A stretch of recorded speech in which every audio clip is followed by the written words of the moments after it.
My name is Laura. 6 months ago, I married my high school sweetheart, Matt.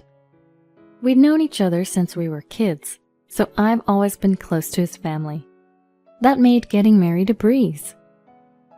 We share a lot of mutual friends, so our wedding was a joyful occasion with lots of well-wishers.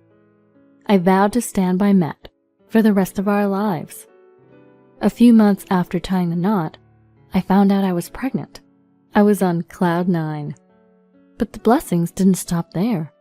Matt's mom was incredibly supportive, helping us out almost every day. We'd been living with Matt's parents since we got married. Matt is an only child and was raised with a lot of love and care. So, when we decided to get married, living with his parents seemed like the natural choice. I had no issues with it, so I agreed right away. From the day after our wedding, I enjoyed doing household chores with my mother-in-law and chatting about various things. When I announced my pregnancy, she cried tears of joy, as if it were her own good news. Whenever I tried to do something around the house, she'd say, "Don't worry, Laura, I've got this," and take over. "I'm feeling fine today, really." But she'd insist, "You have to think of the baby first, rest up," and stopped me from doing anything. I appreciated her concern, but it got to the point where I was bored out of my mind. I had been working part-time, but I quit my job as soon as I found out I was pregnant, on the advice of both my mother-in-law and Matt. So with nothing to do at home, I was going stir-crazy. I feel like moving around a bit. Can I go shopping? Need anything?" She'd say, "Absolutely not. You're not even in your second trimester yet. You need to rest," and wouldn't let me leave the house. I understood she was concerned for me, but it was suffocating. She had a miscarriage before she was pregnant with Matt because she continued working, so she was worried I'd end up the same way. "If you're not careful, you'll end up in the hospital like I did," she'd warn me. I didn't want to create tension, so I decided to take it easy until my second trimester. Once I reached that milestone, she started allowing me short walks. Matt and I would go out on his days off. We'd buy some snacks from a local store and have a little picnic. Or sometimes I'd go for a walk with my mother-in-law while shopping. She even started cooking with me again. I realized she was just concerned for me during the early stages of my pregnancy. Then, at 38 weeks, my water broke while I was climbing the stairs at home. Matt and my father-in-law were at work, so my mother-in-law drove me to the hospital. Matt had already coordinated everything with the hospital, so by the time Brian was born, he was right there with us. First, Matt held Brian in his arms. "Oh, he's so adorable," Matt said, his eyes welling up with tears as he lovingly looked at Brian. Seeing him like that made me tear up too. "Thank you, Laura. I'm so happy right now," Matt said, smiling at me, and I couldn't help but cry. "May I come in?" My mother-in-law, who had kindly stepped out of the room, peeked her head in. "Go ahead and hold him, Mom. He's really cute." Matt handed Brian over to her. I felt a bit awkward. My mother-in-law had been so supportive and was eagerly awaiting her grandchild. What would she say now that Brian was here? The thought made me anxious. "Thanks to you, we were able to have Brian safely. Thank you so much." When I said that to her, she blurted out something unexpected. "He doesn't look like him." "What?" I had to ask her to repeat herself. "What do you mean?" "He doesn't look like Matt. Are you sure he's Matt's child?" What was she talking about? This should be a happy time, but my heart was racing uncontrollably. "What are you saying?" Matt immediately confronted her, but she continued without apologizing. "Look at the baby pictures of Matt. Brian doesn't look like him at all." She showed us a baby picture of Matt on her phone. "Well, they don't have to look exactly alike." Before I could finish, she stormed out of the room, saying, "I can't deal with a child whose parentage is in question." "Hey, Mom." Matt followed her out, leaving me alone. I looked at Brian's face and started to cry. He looked so much like Matt, especially around the eyes and ears. Matt never returned to the room, only texting me, saying he was going home with his mom. I couldn't believe his behavior, but I was too exhausted to confront him. A few days later, on the day of my discharge, Matt came to pick me up but seemed down. "What's wrong? We get to live together starting today," I said, but he didn't look happy. "Mom's still upset. Try not to provoke her." I just gave birth and am mentally and physically exhausted. Why do I have to be considerate of her on the day I'm discharged? I didn't say anything to Matt, and the ride home was silent. The tension didn't ease up even after we got home. In fact, as soon as I got home, my mother-in-law said to me, "Oh, you're back?" I was treated with such sarcasm. My father-in-law avoided eye contact, and my mother-in-law made snide remarks. "I've told you many times this child is Matt's. His name is Brian. Won't you please love him?" But she ignored me completely. "Say something, Matt," I cried to Matt, but he coldly said, "Well, it's true. He doesn't look like me." At that moment, my tears stopped.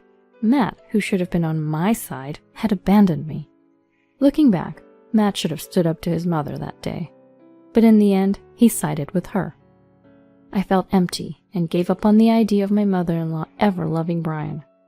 Matt wasn't helping with childcare either, and my stress kept piling up. "Can you feed him formula while I take a shower?" When I asked, Matt said, "I've been working all day. Why should I lose sleep over a child who might not even be mine?" I can't believe this. Never mind. I fed Brian the formula myself and took a quick shower as soon as he fell asleep. That was my life. If it had only been my mother-in-law, I would have gotten a DNA test to prove her wrong. But even Matt didn't believe Brian was his. That hurt more than anything. My parents had moved to the countryside, so I couldn't rely on them. My parents, who originally wanted to live in a place rich in nature, moved away soon after I got married, so I couldn't rely on them right away. They had been so happy about my marriage and trusted Matt. They loved Matt as if he was their own child. That's why I couldn't tell them what was happening. After months of this, my mother-in-law, who had been ignoring me, finally spoke. "Laura, can you bring the baby to the living room?" "All right." My mother-in-law had been ignoring me and not paying any attention to Brian. I thought she was going to apologize. However, my expectations were quickly dashed.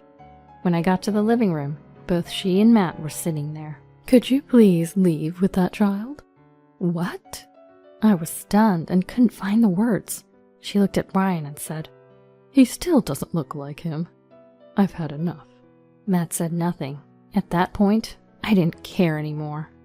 "Fine, if that's how you feel, I'll pack my things and leave," I said, signing the divorce papers and started packing.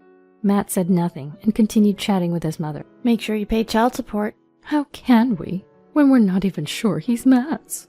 my mother-in-law retorted. I was so angry, I left without another word and went to my parents' house. I explained everything, and although they were initially confused, they welcomed me. I decided to stay with them until I found a job and save some money. I, of course, had requested child support for my ex-husband through a lawyer, but the money was never transferred. I myself didn't want to have anything to do with my ex or his parents anymore, so I never pressed the issue of the unpaid child support. Years passed. Brian was about 6 years old. I got a call from a local friend who also knew Matt, informing me that Matt had died in a car accident.